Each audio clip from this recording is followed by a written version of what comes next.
Hello, everyone. This is Ed Brenegar, and this is the Eddy Network podcast. And today I'm very pleased to have AnnaBrees as my guest. And we're going to introduce each other because we're going to do this as a joint venture across the across the pond from one another. Anna's in Wales. I'm in North Carolina, in the U.S. And we're going to talk about some important things, and we'll see where it goes. So for those of you who are listening from Anna's world, I am a leadership guy and have been since the mid '80s. And I'm a writer, I'm a consultant, I'm a coach, I'm a trainer, I'm a thought leader in the world of leadership. And I wrote a book it was published 5 years ago, called The Circle of Impact, taking personal initiative to ignite change. And I think what you'll find in our conversation today that Anna is a leader of impact because of how she has taken personal initiative to address things that are important to her. And so that's what I do. You can find me in the world. The best way to find me is to go to Substack and look for Ed Brenegar, one word, EDBRENEGAR. And I write the Future of Leadership Substack, and you'll find a lot of material there that I think will be inspiring, but also will challenge you in your conceptions of what leadership is in the world, and particularly in the world that we're living in today. And it's that background that brings me to Anna. And I found out about you 2 or 3 years ago when you had begun something that you were categorizing as citizen journalism. So would you tell us sort of who you are, and in particular what that project was? Yeah, of course I will. So obviously I worked at the BBC, I worked at ITV as well as a television journalist. And then we started, I had children, and when they were little, I was in a very fortunate position to be able to be around for them all pretty much most of the time. And I had an admin job with an organisation called the National Union of Journalists, training Wales. And we used to run courses on how to shoot and edit on an iPhone back in the days of iPhone 4. I then realised, I was just doing admin and sitting in on those workshops at the time, but with my TV background and seeing how these were just getting more and more powerful, the quality was obviously getting better and better. I realized I need to marry these two things up.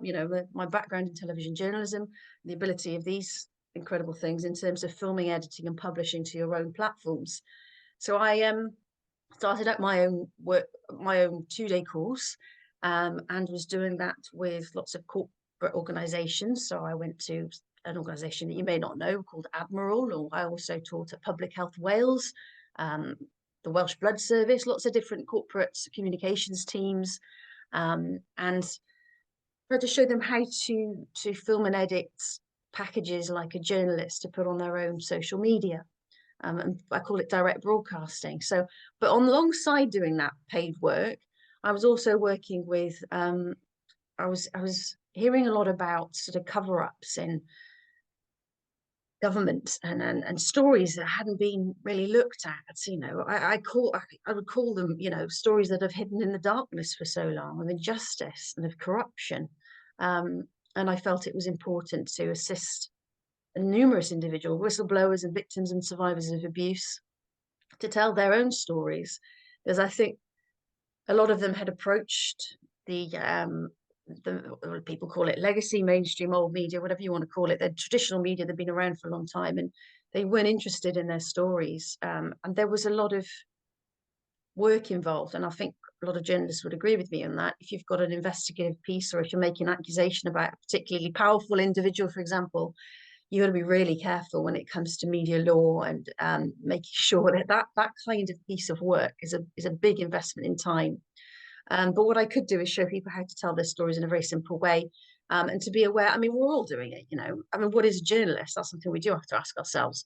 But in terms of getting good lighting and the right microphones to use, how to edit on their mobile so they don't have to buy any extra kits, and then putting subtitles on with around 80% of content was watched with the sound off, things like that.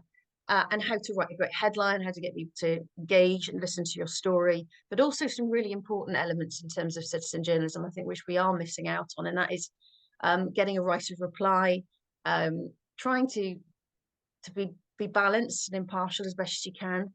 And I think this whole, and it comes up, and I'm going to be talking about the book in a minute. This difference between activism and campaigning and journalism.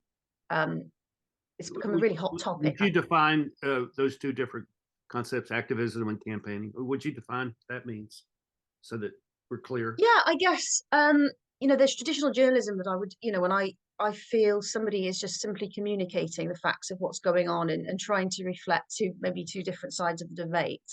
That feels like the journalist is simply there as a facilitator of providing information and different views. Whereas activism or campaigning, and a lot of people are calling themselves news organizations, but actually they aren't putting forward, they're putting forward their own views very clearly. There's a lot of their own opinion in their work.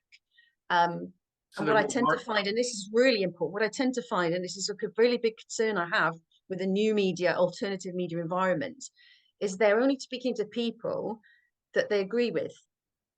They're not going and getting interviews in challenging situations. So, I could think of any particular topic, but it is a challenge. It is a challenge to get a guest onto your show, full stop. But then to try and then get somebody who thinks you've got a completely different view. This has happened to me recently, actually. Somebody put a comment on one of my Facebook posts. It was very rude. And I would usually just block it, but I didn't block this comment. I actually engaged in conversation and invited them onto my YouTube channel. And that's what I think we need to see more of. And I think it would raise the bar and raise the standard of this very powerful movement that we have, which I call new media, which is very exciting.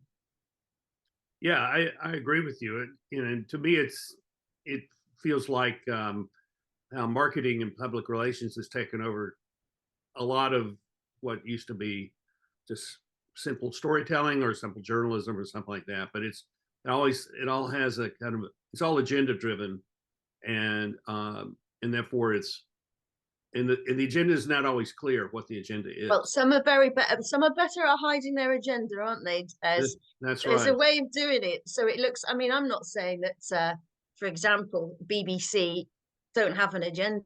They just a lot better at hiding it, I would say. Certainly appearing to be balanced most of the time. And if one of their journalists, one of their presenters says something, shows an opinion, they get into trouble and they lose their jobs. Whereas you've got another news channel here called GB News where it's encouraged for them to show their opinion. So it's very interesting. Yeah, we're getting all of that over here. Well, we have it over here too. So it's not like it's only in your neck of the woods, that they say. So you during this process, you began to record interviews with people, and I thought it was fascinating. I thought these interviews were very, very interesting, and I downloaded them. I have a file with many of those on my computer because I really wanted to at some point return to those because they were saying things I thought were really valid and valuable for the public to hear. So talk a little bit about what you did there. So this would be really what I suppose when lockdown happened, and I was approached by somebody called Professor Robert Endress from Imperial College London, and he was critical of Neil Ferguson's modelling report. And I think it was a very important report, Neil Ferguson's modelling report, because it's responsible, I think, for the lockdowns that took place all over the world. Now, this was a really important interview because he was scared. He was scared about the impact it was going to have on his role at Imperial. And I have to find his exact title, but this is somebody who has a right to an opinion, who knows what they're talking about. But he said, I am so horrified by what we're hearing from the BBC. And I'm nervous about doing this, but I've got to do this. He talked to me off the record about the impact of lockdown on his children, for example. And so he came forward, we did an interview, and I let him watch it back because I wanted to make sure he was happy about it before it was published, because it was really a really dark time, Ed, back then, because it was very scary to say anything against the dominant narrative. You got so much abuse. I was removed from a community group where I live here in South Wales. It's only a really small place, and I was in this group on Facebook, and I would be finding out who was giving away a free fridge, or when there'd be a community event taking place, or the local cinema, and it was lovely to be a part of that and to find out what was going on. But during lockdown, I was saying, can we have some debate around this? What about the vulnerable? Is this just some comments, nothing, particularly outrageous? And I got removed, and I continue to be removed from that group. And that was really upsetting and horrible. So just going back to those interviews I was doing, it was a big risk for him to talk. It was a big risk for me to do it. While I had all that corporate work, I did continue doing some with Professional Golf Association on Zoom. But I have to say, I'm not a fan of doing training via Zoom. And I felt it was inappropriate, actually, to be selling my workshops and my courses and doing corporate work at that time when lockdown came along, because I could see there was this huge, desperate need within people's lives for conversation, a debate about how they were feeling, what they were thinking, and voices like Professor Robert Endres that weren't being heard. And then one after the other, they came forward, and that could be someone like Sue Cook, who'd worked at the BBC for years, who said she switched off BBC Radio 4 for the first time in 20 years. A stalwart, I think, in terms of broadcasting, very well known here in the UK. So I remember interviewing her. And then David Rose, who's another journalist. I think the interviews I did with journalists were really interesting. They really did have an impact. And so it was just natural for me. I didn't think for 1 second, this is going to really screw things up here, Anna. And I have to say, I got an email from the head of the legal department from one of the organizations that I worked for. I did some work for, and they said, never say you work for us. Take us off your website. You can't ever tell anyone that you work for us. And I thought, well, this is obviously damaging my reputation here. I'm not going to carry on getting that, whatever I was on, like £1,000 a day doing this training work. That's it for me. So how am I going to pay the bills? How am I going to pay off the mortgage and be able to leave the kids my house when I've just done that? But I had to. I didn't think about the consequences. I simply had to. When somebody like Professor Robert Endres approaches me and said, there's no balance in what we're listening to, and I've really got some serious and important questions and challenges to raise in relation to that modelling report from Neil Ferguson, I simply had to allow him a platform, give him a platform, and allow him to be heard. So your situation there is different than what we have here in the US, because we're really a confederation of states, and the states really define how they handle things like public health issues. And where you are, the federal government, in Wales, the health decisions around health are made by the Welsh government, so they were different. So, for example, it was stricter in Wales, I think. So you had to have a vaccine passport to go to the cinema at one point in Wales, and that never happened in England. So Wales and England and Scotland are different, were different, yeah. Okay, so I've experienced almost none of what you described. In 2020, when the pandemic began, I traveled by car and truck 3 times across the US. I moved during that year, and I moved myself. I mean, it's not like I hired people to load the truck and unload it, but I drove the truck, and I went across the country 3 times, and I flew across the country once. And I saw what you saw, because there were places where there was a high level of pressure to conform to the social orders that were coming down from Washington.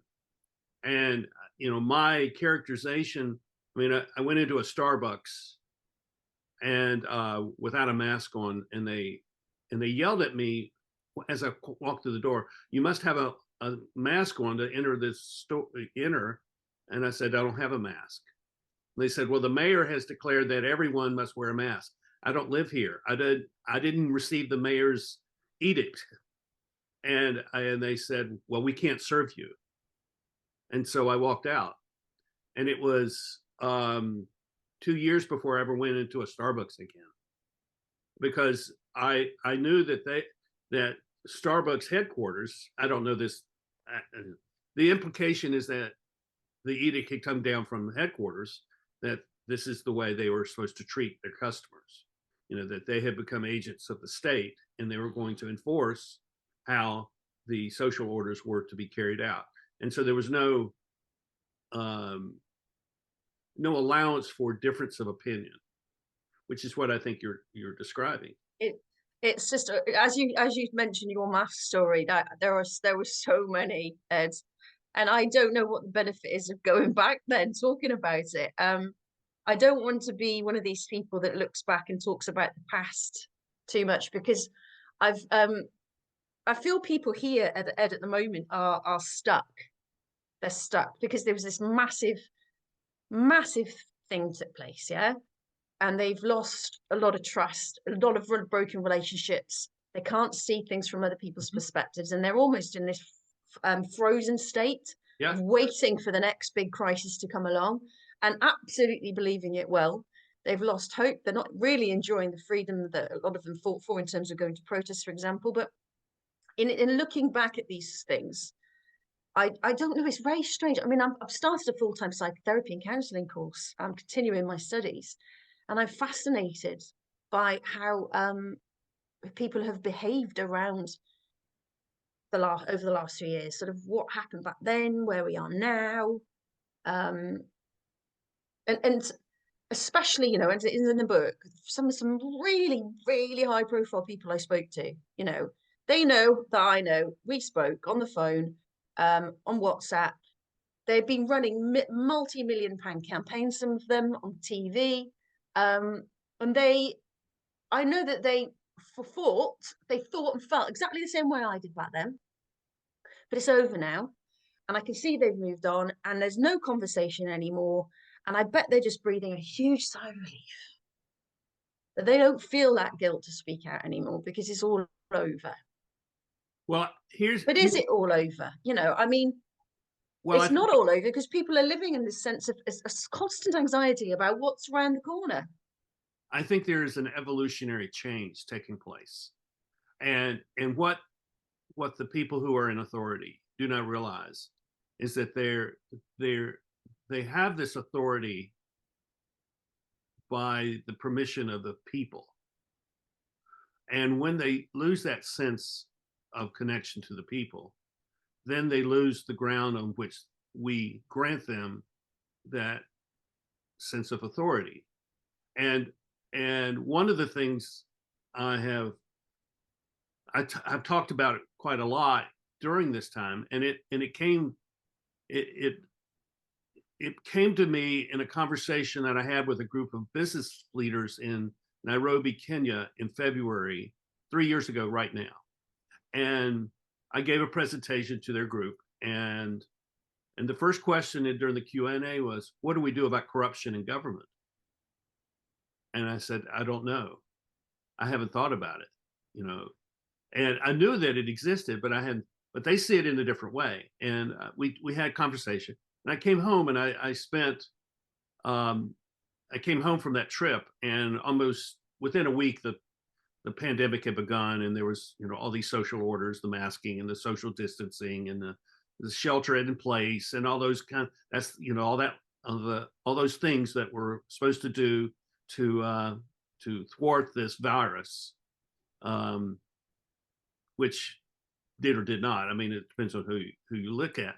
But I ended up beginning to write during that time, and for 15 months I wrote steadily, and I produced 7 short books, because I thought a short book would be something that people would read. And one of them I wrote 2 books on this idea of the corruption.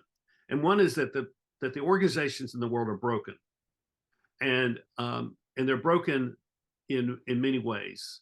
And being able to see beneath the surface of what happens in a business or in a government or in a social agency or a church or even in a family, be able to see underneath the surface of it to see why things are broken, um, is really important. And it's broken because they've lost touch with their values. It's broken because there's no trust between the people. It's broken because they don't have a clue as to what their actual impact should be as an organization. I mean, they're into this mechanistic mode of, we got to grind the machine, got to keep it going, regardless of whether we know why or not.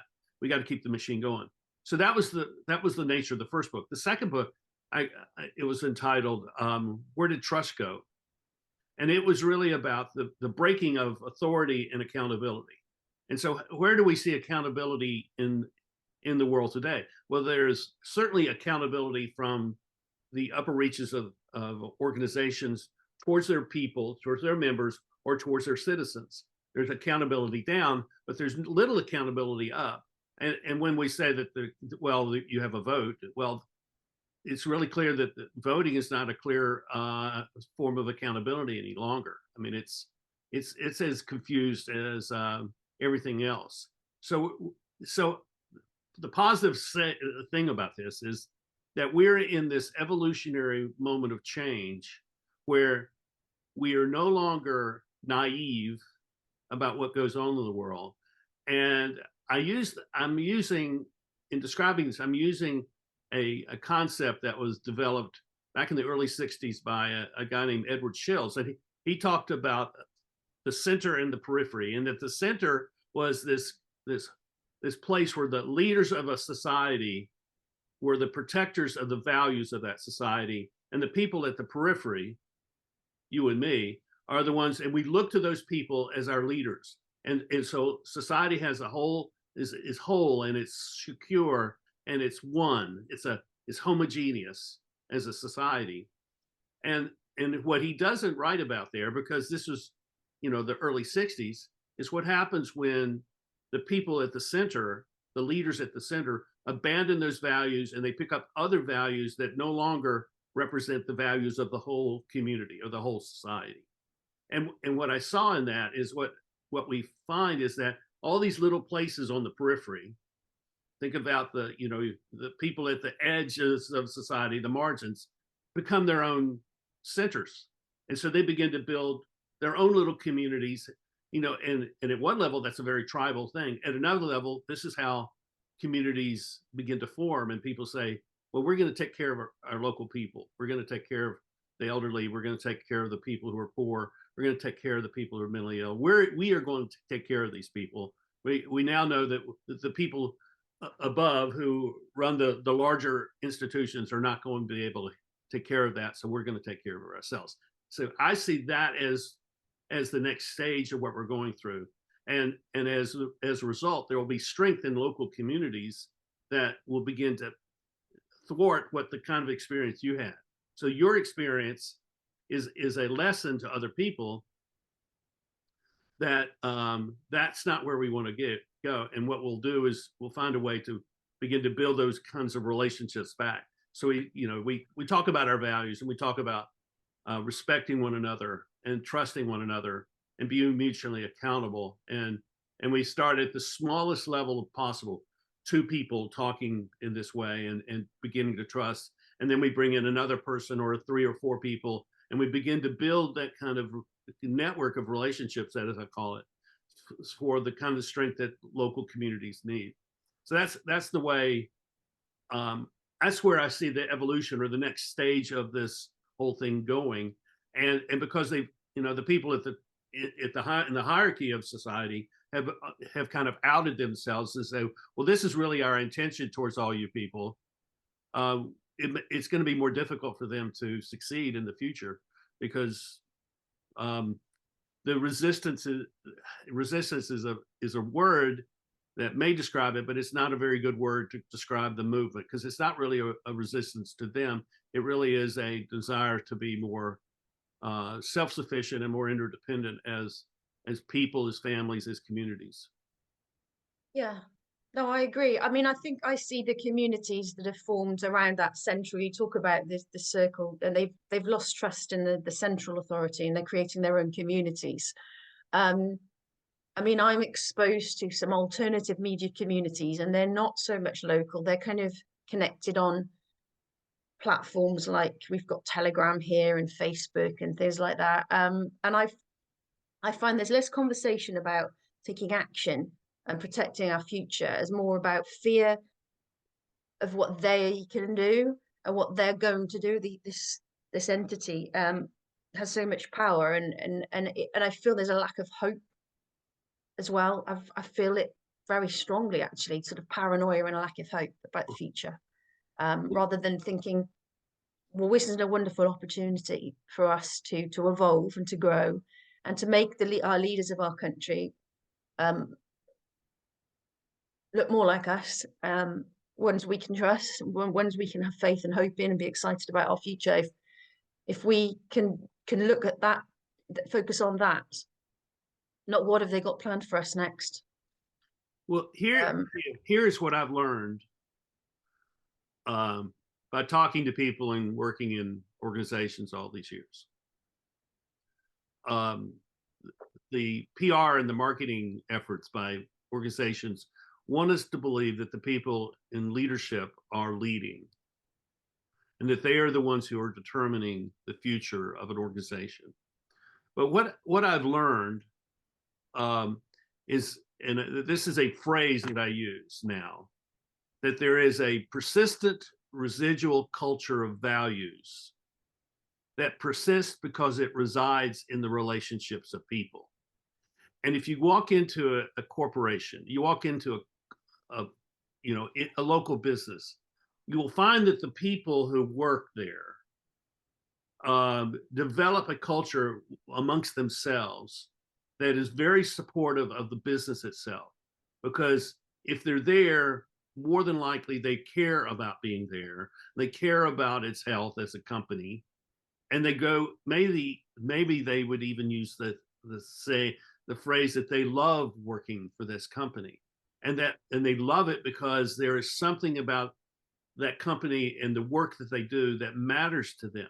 So this is, I think, the hidden truth about all collective action, that there is this thing that happens with people where they want to work together, and they want to work from a yeah. basis of shared values so that their relationships actually have meaning.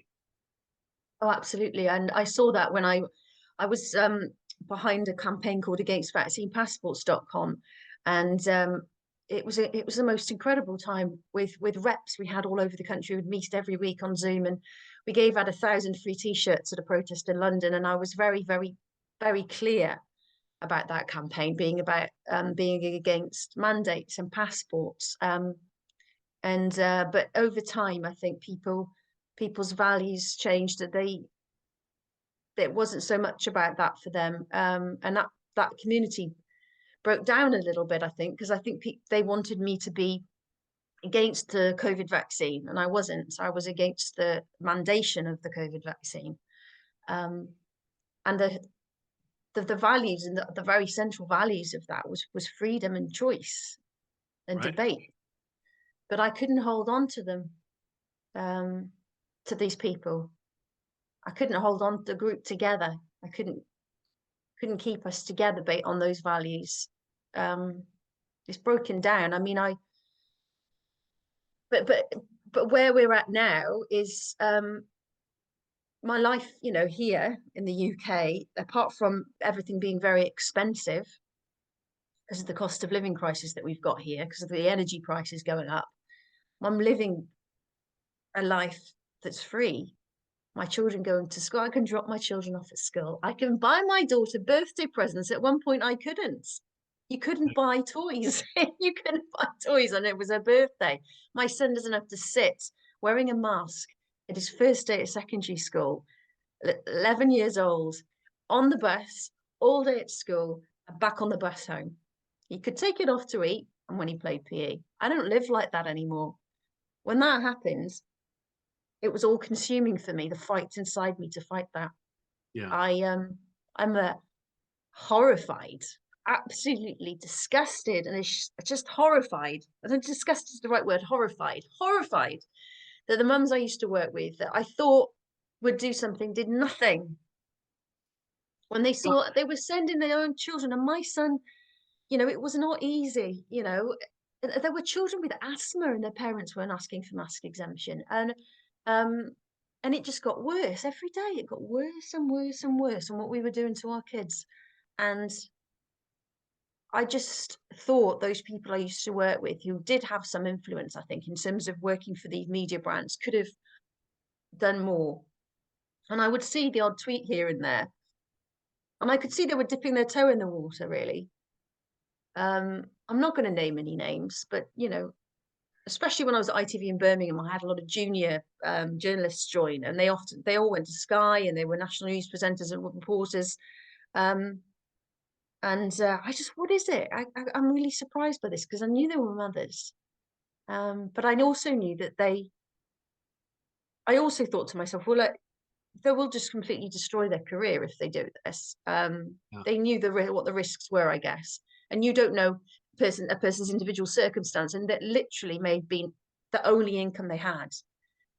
And if they lost their job, they wouldn't be able to put food on the table. You can't. You do have to appreciate that. Yeah, we saw that here, where employees would be mandated to have the vaccination, and in order, if you felt like the vaccination wasn't what you wanted, you had to quit. You had to leave the job, and so it's. But the here's the issue that I think that we're facing. It is, for a period of time, you can resist and you can be against something, but over time you cannot sustain that kind of emotion because it's essentially a negative emotion. You need to discover something positive and constructive to move forward. And I mean, this is where I have chosen to put my emphasis is on building and restoring and recovering and even reconciling the situations that we're in. And so uh that, I think it's really important. Now I want to talk about also this book that you have written, which I love it. I love that you have done this. And as I told you in the email to you, I think the cover is killer. It's such a dramatic picture of. Well, they were big. There were better pictures in terms of video footage and photographs of more protesters. But the significance of that photograph, obviously, is it came to me from someone who was inside the BBC. Obviously, I can't say who that person is, but they sent me that photograph because people in the side New Broadcasting House, which is the main kind of headquarters of the BBC in central London, someone inside the building took that photograph. So I think it's a really important, it's a strong cover. The book itself isn't particularly long, and I found it incredibly painful to write, but I felt like I had to get it out. I can't believe what's just happened. It was like the conversations I had, the experiences I had, and there was so much I've missed out. But I've tried to just sit down and think, I have to record this. I have to record this. I don't know what else it was. It was just I was compelled to record it. And it's very, very much in my, I've sort of set the scene in the first few chapters, talking about some of the memories, some of the things that happened. And then it's a very personal experience, actually. It's very much my story. Yeah, and I think that's important. And I think I'd like to see more people write that kind of story because I think it helps um, move the debate from policy to the effect upon people. And I think that's what's missing. Um, there's an old line, and I know Stalin used it, um, what the death of one person is a tragedy, the death of a million is a statistic. I think that's where we have been living, is in that Yeah, world of that's true. statistics, which dehumanizes the whole conversation. And Completely. I agree with you. Yeah. I think um it's important we share our stories, our really on in a really honest way. Yeah. Um, and I feel guilty as well when I look back. I do. I think sometimes so many people watch the one particular interview I did with Dr. Mike Eden, and I think that had such an impact. And I just think sometimes I think that if people said they didn't take the vaccine after watching that, or it had a really massive impact on people's lives, and I feel overwhelmed by that. Actually, feel overwhelmed by that. Um, and I tried to do a follow-up interview with Dr. Mike Eden, which I've put in a book, and he wasn't really keen on that. And I feel that I should have really pushed it. Um, I tried to be as balanced as I could, but I let my emotions take over, and the mum in me, I guess, Yeah. the mum in me, um, stopped me from being an impartial, calm, balanced journalist at times. I think I was just furious. This rage came over me. It's going to the park and it all being cordoned off and them tying up the swings. Um, but then I could go to the supermarket the same day. I was able to go to a shopping centre, and my daughter could go up and down the escalator in a packed shopping centre, and I just thought, why aren't people ripping this tape down? Why aren't they unknotting these swings? And in the supermarket, when it was my daughter's birthday, and they deemed toys to be essential items here in Wales, and they put tape on the aisles where you could buy toys. And then I thought, if you didn't have a bank card and you had to buy, you couldn't buy stuff online for whatever reason, you wouldn't be able to buy presents for your children on their birthday. And Mark Drakeford was in charge at the time when that happened here in Wales, and he's still there. And I was very surprised by that, to be honest, because looking back, I think as we've had time to process and reflect on what happened over the last few years, cannot find anyone, I'll be honest with you, Ed. Lots of people, lots of debate around vaccines and masks, whatever, but I cannot find anyone actually who thought lockdown was a good idea. I'm struggling. I'm struggling. Um, Yeah. I think you're right. I think it's, the only people that feel like it was a good thing are the people who gained uh, greater control over their world as a result of it. And the problem that comes with control is that um, it's a false security. And I think if you look at the history of the world, where you have highly centralized, high control oriented societies, that they end up um, failing because there is an inability to cover all the needs that exist in a society. And it's a I would even say that there's a form uh, of mental breakdown. I don't want to call it mental illness, because that is unfair to people who actually suffer from mental health issues. But I would say it's sort of an intellectual breakdown of the first order, which believes that I can take control of a whole society and run it, and take care of everyone by whatever means necessary. And I think we've seen this over the last century, that in societies where they have attempted this, they've ultimately failed, and they fail rather rapidly once they reach some kind of tipping point. So I think that's what we see is a failure coming, and that's why I think it's important for us to build our relationships within our community, and build trust within our community, and talk about, okay, what happens if what name the problem. What happens? How are we going to take care of that together as a community, as a neighborhood, as a family? And I think having those conversations, which says, this is how we're going to care for each other in the future, I think is a place to start. And Absolutely. And I think we do need to heal as well. I mean, but the big problems for people now at the minute, I think, is the cost of food and heating your home. How are we going to stay warm in the winter when you've got very high energy bills? And it's caring for each other and being vulnerable, and building real meaningful relationships and friendships in your community.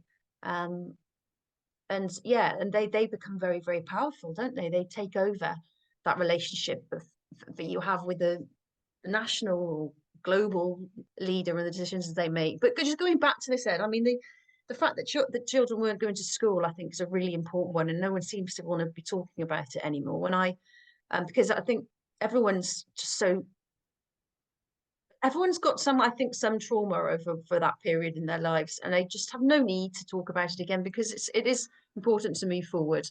Um, but you know, the children in the UK miss more school than any other country in Europe, I believe. I was watching a video about that yesterday, and those children, um, some of them had mum and dad at home in a garden, but it's those children that didn't have a garden and maybe had a parent who was struggling with maybe lots of children. It was just it was just beyond belief what we put some children through, um, and Yeah, it was I just was awful.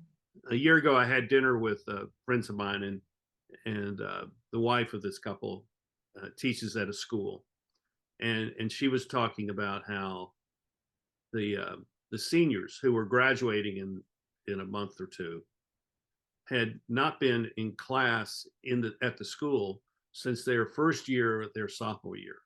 So they'd gone for a year and a half, 2 years. They'd gone for 2 years without being in the location of the school itself. And she was asking the question. So what is the impact of that? Do they feel a sense of loss? Do they feel a sense of disconnection?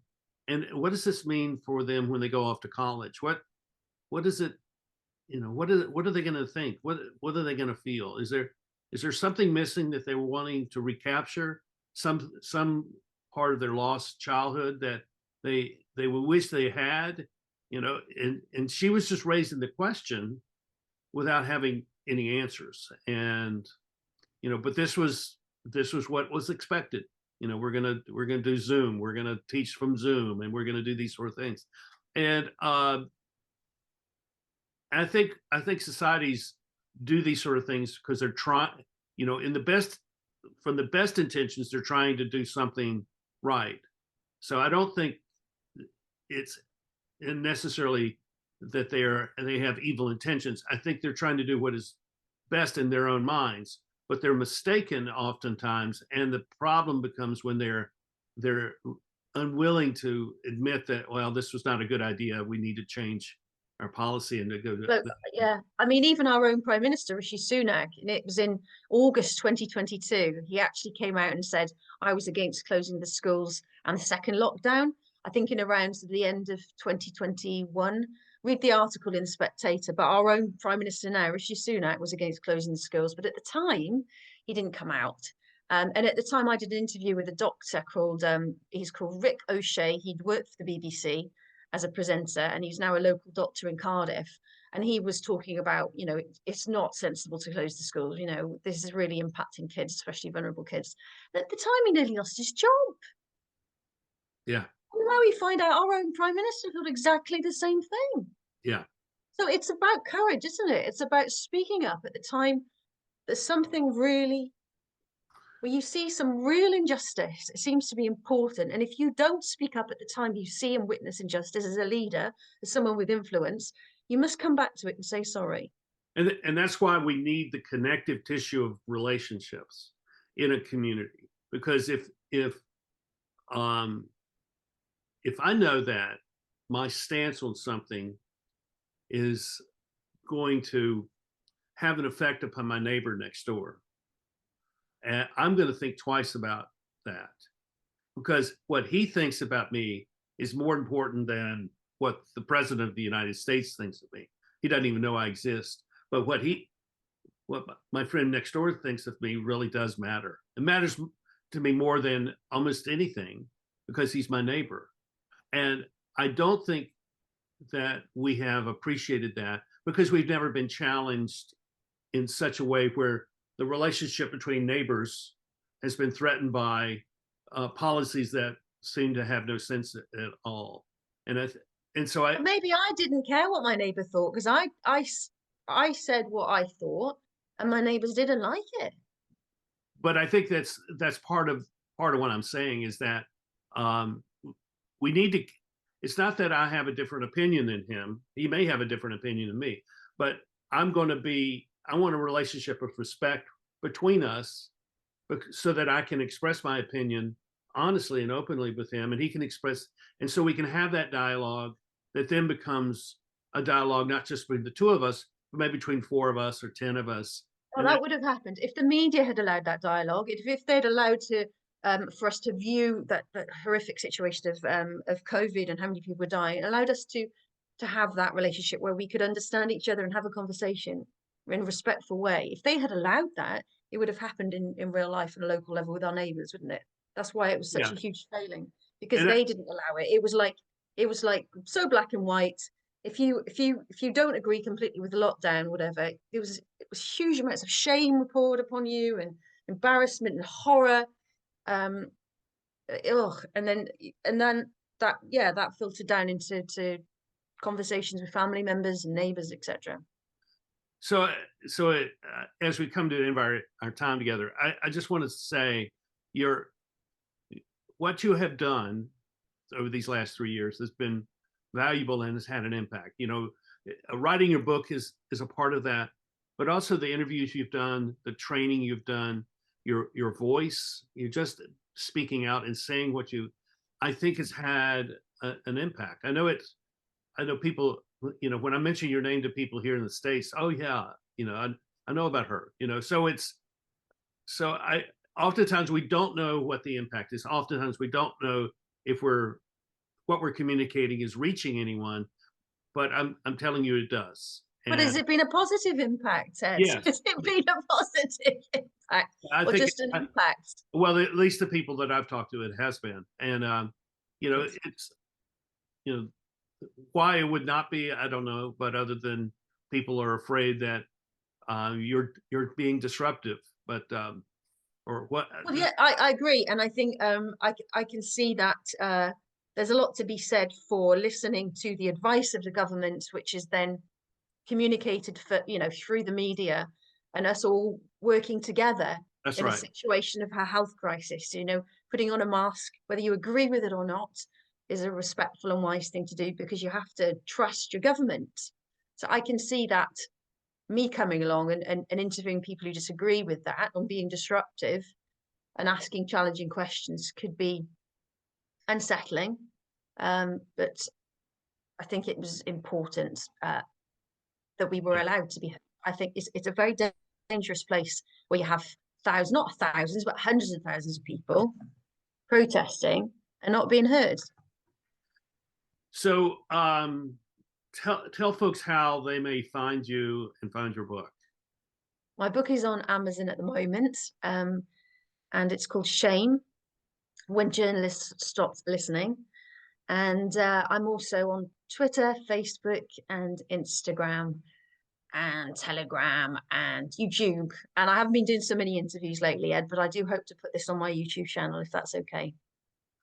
Yeah, I would love for you to do that. And uh, so they can find you in all those places. And um, I thank you for sharing your time with us. And I'd like to talk with you again, maybe at another time as time unfolds and we see. I mean, you have an election coming up, in I think in May there in the UK. I think, if I'm am I right about? We I don't don't know. ask me about don't ask me about the I may the be the wrong on that. I'm healing now. I mean, Ed, the thing is, I haven't done many interviews. People will remember those interviews in the Global 150 and the people who sent in their video messages from all over the world to a SIM card that I had. I was working non-stop back then. Right. Now I'm doing a full-time course on counselling and psychotherapy, which I think is going to really be very useful for me in terms of taking my own stuff out of the conversations I have. I mean, that's a counselling relationship where you're listening, and also it'll be very important for me to heal. I think I need to heal, and understand and like people I again. hear Some that. people, do you know what I mean? I've lost a lot of respect for a lot of people. I've stopped liking them, and I've got compassion fatigue. I have, and I'm wondering that courage and that care and compassion isn't there the way it used to be. That fight. um so I do need this period, and so in terms of people trying to find me, that book's there, but I'm a lot quieter now. Okay. on social media. I am.